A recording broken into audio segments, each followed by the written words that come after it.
नमस्कार बच्चों।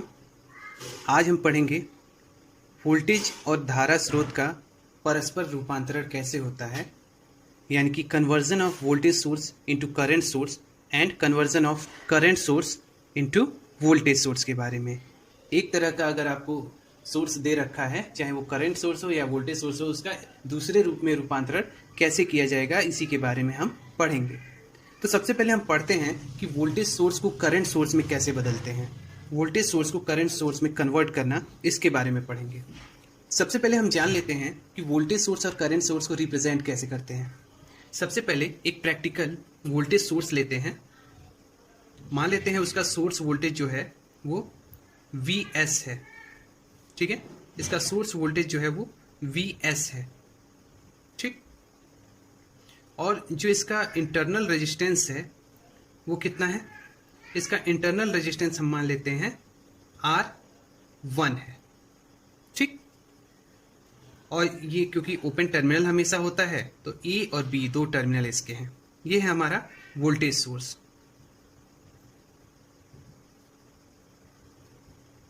ठीक। करंट सोर्स में इसको बदलना है तो करंट सोर्स कैसा होता है?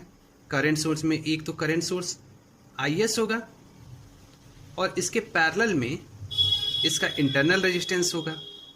मान लेते हैं इसका इंटरनल रेजिस्टेंस R2 है, ये R1, ये R2, ठीक।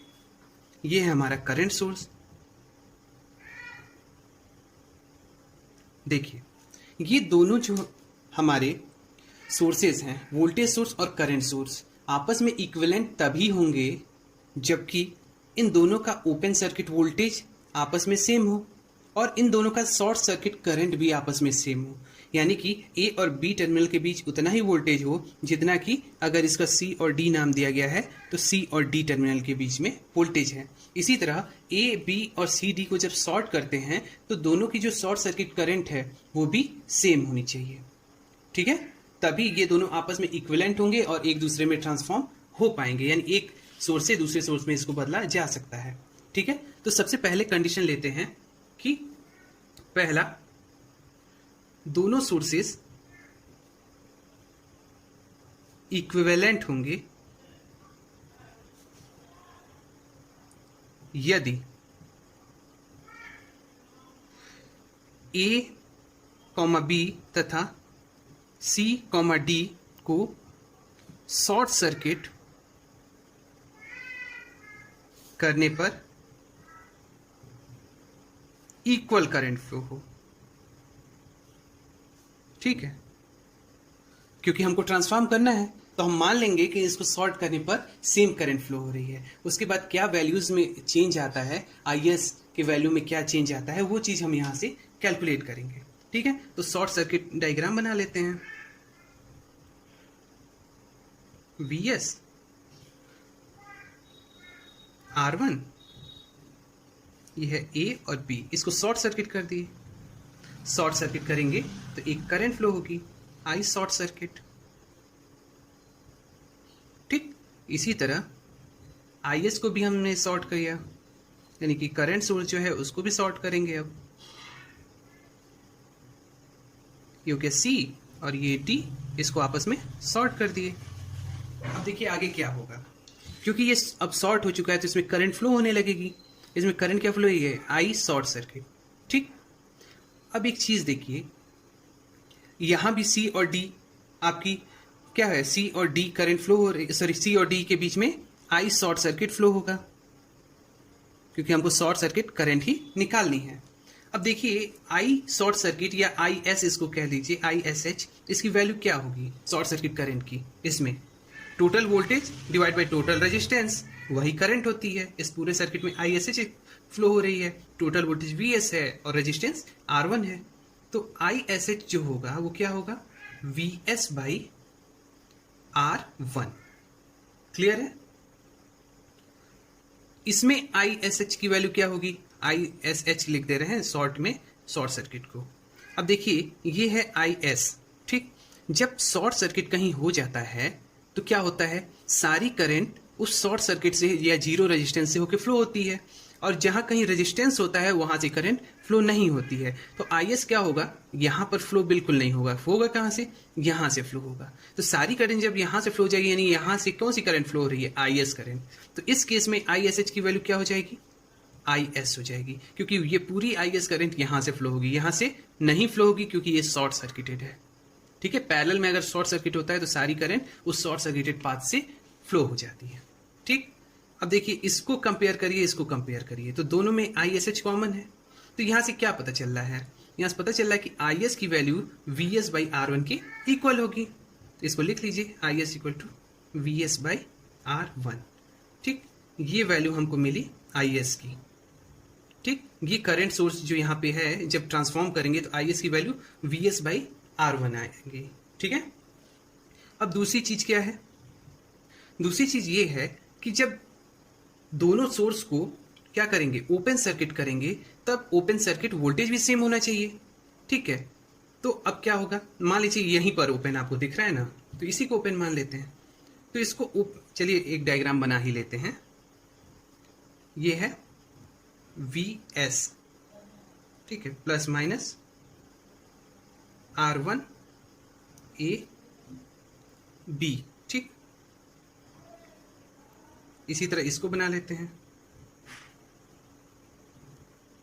R2 C और D।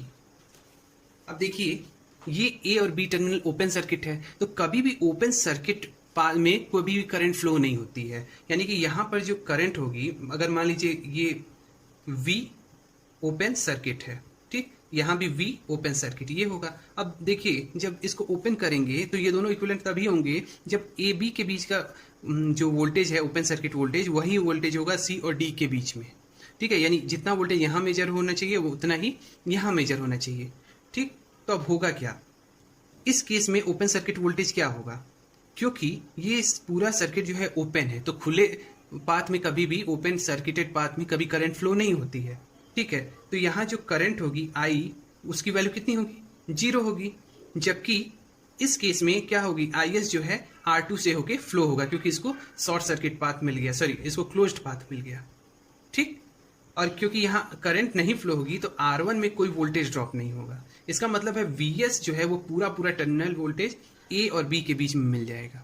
जब यहाँ कोई वोल्टेज ड्रॉप होगा ही नहीं तो VS में कोई कमी नहीं होनी है, VS पूरा A और B टर्मिनल के बीच में मिल जाएगा। तो इस केस में जो V ओपन सर्किट होगा, इस केस में, पहले केस में वो क्या होगा, VS के इक्वल होगा। जबकि यहाँ पे क्या होगा, यहाँ पे देखिए पता है हमको पैरेलल में वोल्टेज सेम होता है, तो ये टर्मिनल इस टर्मिनल के पैरेलल में है। ठीक है, तो जितना वोल्टेज यहाँ होगा उतना ही वोल्टेज यहाँ होगा। तो यहाँ पे वोल्टेज कितना होगा, रेजिस्टेंस R2 है और करंट क्या फ्लो हो रही है, IS। ठीक, तो यहाँ पे कितना वोल्टेज होगा, IS इंटू R2 होगा ही ना, IS इंटू R2 यहाँ वोल्टेज होगा, और वही आउटपुट वोल्टेज यहाँ मिलेगा। तो यहाँ पे V ओपन सर्किट क्या हो जाएगा, IS इंटू R2। ठीक, अब इन दोनों को आपस में कंपेयर करिए तो क्या आ रहा है, इससे आपको ये पता चला कि VS जो होगा वो IS R2 के इक्वल होगा। ये चीज आपको पता चला कहां से, इन दोनों को आपस में कंपेयर करने से। अब देखिए अगर इस इक्वेशन से हम VS की वैल्यू निकालें तो क्या आएगा, ये जो इक्वेशन है IS equal to VS by R1, अगर इससे हम VS की वैल्यू निकालें तो यहां से आता है VS equal to IS into R1। ठीक है, IS इंटू R1। ठीक, VS की वैल्यू कितनी आई, IS into R1, VS equal to IS into R1 आया, और यहाँ पे VS की वैल्यू कितनी आई थी, VS equal to IS into R2। अब इन दोनों को अगर हम कंपेयर करें तो यहाँ से हमको पता चलता है IS R1 equal to IS R2।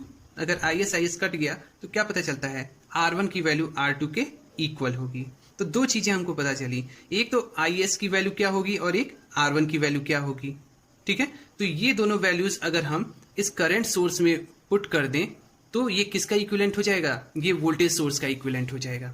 ठीक है, तो हम इक्विवेलेंट डायग्राम बना लेते हैं कि कन्वर्ट होके ये जो वोल्टेज सोर्स है ये कन्वर्ट होके किस में बदलेगा। तो इसका इक्विवेलेंट जो करंट सोर्स होगा वो ऐसे होगा, इक्विवेलेंट करंट सोर्स। देख लीजिए, ऊपर डायग्राम बना दे रहे हैं। इसका जो इक्विवेलेंट सर्किट करंट सोर्स होगा, आई एस की वैल्यू कितनी आई, हमने निकाला V S by are one. ठीक, इसकी वैल्यू होगी V S by are one. ठीक, रेजिस्टेंस की वैल्यू कितनी होगी आर टू की, यहां से देखिए आर वन की इक्वल। ठीक, तो आर टू की वैल्यू आर वन। ठीक, ये जो है हमारा कन्वर्जन हो गया वोल्टेज सोर्स से करंट सोर्स में। ठीक, इस तरह से हम क्या करते हैं, अगर मान लीजिए Vs और R1 की वैल्यू हमको पता हो, वोल्टेज सोर्स दिया हुआ है, तो उससे हम डायरेक्ट करंट सोर्स निकाल लेंगे। कैसे निकालेंगे, एक करंट सोर्स का सिंबल बनाएंगे, इसकी वैल्यू Vs बाई R1 की इक्वल रखेंगे। ठीक, और इसके पैरेलल में एक रेजिस्टेंस लगाएंगे जिसकी वैल्यू क्या होगी, R1 की इक्वल ही होगी। जैसे एक एग्जाम्पल देख लीजिए, मान लीजिए एक क्वेश्चन दे रखा है, उस क्वेश्चन में क्या दे रखा है कि एक वोल्टेज सोर्स है 5 वोल्ट का। ठीक, इसके सीरीज में 1 ओम का रेजिस्टेंस लगा हुआ है और आपसे कह रहा है कि इसका इक्विवेलेंट करंट सोर्स बनाइए। तो क्या करेंगे, जैसे यहां पर हमने सीखा है, हम क्या करेंगे, एक करंट सोर्स बनाएंगे। ठीक, करंट सोर्स की वैल्यू क्या होगी, V S by are one. देखिए v S by are one. ठीक है, तो वी एस कितना है 5 बाई 1 करेंगे तो 5 एम्पियर हो गया V S by are one. ठीक, इसके पैरेलल में एक रेजिस्टेंस लगाएंगे R2 जिसकी वैल्यू R1 की इक्वल होगी, यानी 1 ओम। ठीक है, तो इस तरह हम क्या कर सकते हैं, डायरेक्टली हम बदल सकते हैं वोल्टेज सोर्स को करंट सोर्स में। ठीक है, अब दूसरा चीज पढ़ते हैं, दूसरा चीज जिसका नाम है करंट सोर्स को वोल्टेज सोर्स में कन्वर्ट करना। ठीक है, उसी का रेसिप्रोकल है ये, यानी कि उसी का इनवर्ट एक्शन है। अब क्या करेंगे, फिर से हमको क्या करना है, वोल्टेज करंट सोर्स को अब वोल्टेज सोर्स में कन्वर्ट करना है। तो सबसे पहले हम शॉर्ट सर्किट करके देखते हैं। ठीक है, तो एक हमने करंट सोर्स लिया, इसकी वैल्यू IS है, इसकी R2 है, ये C है, ये D है, इसी तरह प्लस माइनस ये VS है, R1 है, A और B। सबसे पहले इसको शॉर्ट सर्किट करते हैं। शॉर्ट सर्किट करने पे हमको क्या मिलेगा, शॉर्ट सर्किट करने पे हमको मिलेगा कि यहाँ पे टोटल करंट IS फ्लो होने लगेगी, क्योंकि ये रेजिस्टेंस है कुछ, इसका जीरो रेजिस्टेंस है, तो सारी करंट यहीं से फ्लो हो जाएगी और यही शॉर्ट सर्किट करंट के इक्वल होगी, जैसे कि यहाँ पर हमने पढ़ा था इस केस में। और यहाँ पे करंट की वैल्यू क्या होगी, ISH या short circuit current VS by R1 होगी। अब इन दोनों को कंपेयर करेंगे तो क्या आएगा, ISH equal to VS by R1। ठीक, और ISH की वैल्यू IS की इक्वल है, तो यहाँ पे IS। ठीक, तो IS की वैल्यू VS बाई R1, ये नहीं होगा क्योंकि ISH यहाँ और ISH यहाँ कॉमन है, तो IS equal to VS by R1। ठीक, पहला इक्वेशन ये हो गया। और दूसरा ओपन सर्किट करेंगे, तो इसी को रिवर्स करके यहाँ से देख लेते हैं। यहाँ देखिए, यहाँ पे ओपन सर्किट वोल्टेज कितना आया था, आप देखेंगे यहाँ पे ओपन सर्किट वोल्टेज आया था IS इंटू R2। ठीक है, और यहाँ कितना आया था ओपन सर्किट वोल्टेज VS। ठीक, यानी कि इसमें आया था VS के इक्वल। देखिए यहाँ पे निकाला गया है, वही चीज़ यहाँ भी किया जा रहा है, कुछ अलग नहीं है। यहाँ भी देखिए वही आया था, ISH equal to VS by R1, ISH equal to IS। ठीक, वही सेम चीज़ है। तो अब इससे क्या हमको पता चलेगा, इससे हमको ये पता चलेगा कि VS की जो वैल्यू है वो IS R1 के इक्वल है। क्लियर है यहाँ तक। यहाँ से R1 की वैल्यू क्या हुई, VS बाई IS। देखिए R1 की वैल्यू VS बाई IS। ठीक, और देखिए एक चीज देखिएगा, इस केस में जो हमारा रेजिस्टेंस है वो कितना है, R2 है। ठीक है, तो यहाँ पे देखेंगे आप, इस केस में जो हमारा रेजिस्टेंस है वो R2 है, करंट सोर्स में रेजिस्टेंस कितना है R2। तो ओपन सर्किट जो टर्मिनल का आपका वोल्टेज था V ओपन सर्किट, वो कितना था, IS इंटू R2 था। यहाँ पे हमने R1 लिखा है, इसको सही कर लीजिए, IS इंटू R2, ये रेजिस्टेंस होगा। ठीक है, और इसी तरह यहाँ पे कितने आई थी, VOC इक्वल टू VS। ठीक है, ये सही है। अब आपस में कंपेयर करेंगे तो क्या आएगा, V open circuit equal to IS R2, V open circuit equal to VS, यानी VS equal to IS into R2, यहाँ R2 कर लीजिए। ठीक, अब देखिए R2 की वैल्यू कितनी आएगी, VS बाई IS, ये चीज़ निकल के आई। ठीक है, अगर हम इस इक्वेशन से VS बाई IS की वैल्यू निकालें, VS बाई IS, IS इधर आएगा तो R1 ऊपर आएगा, तो इस इक्वेशन से क्या आएगा, Vs की वैल्यू जो आएगी Vs बाई Is की वो R1 आएगी। ठीक, अब इस इक्वेशन को और इस इक्वेशन को कंपेयर करिए। क्या आप पा रहे हैं? Vs बाई Is यहाँ है, Vs बाई Is यहाँ है, यानी ये दोनों इक्वल अगर हैं तो R1 R2 के इक्वल होगा, यानी कि R1 जो होगा वो किसके इक्वल होगा? R2 के इक्वल होगा। तो दो चीज़ें हमको पता चली। पहली चीज़ कि जो Vs है वो Is इंटू R2 के इक्वल होगा और R1 जो होगा वो R2 के इक्वल होगा। ठीक है, तो हम इसका इक्विवेलेंट वोल्टेज सोर्स बना लेते हैं। इसका कैसा बनेगा? इक्विवेलेंट वोल्टेज सोर्स जो बनेगा उसमें क्या होगा? जो Vs होगा, Vs वो कहाँ गया? Vs वो Is इंटू R2 के इक्वल होगा, यानी जो Vs होगा वो किसके बराबर होगा? Is इंटू R2 के। इसके सीरीज में एक रेजिस्टेंस लगता है जिसकी वैल्यू R1 होती है, ये किसके इक्वल होगा? करंट सोर्स के इंटरनल रेजिस्टेंस R2 के बराबर। ठीक, ये हो गया हमारा इक्विवेलेंट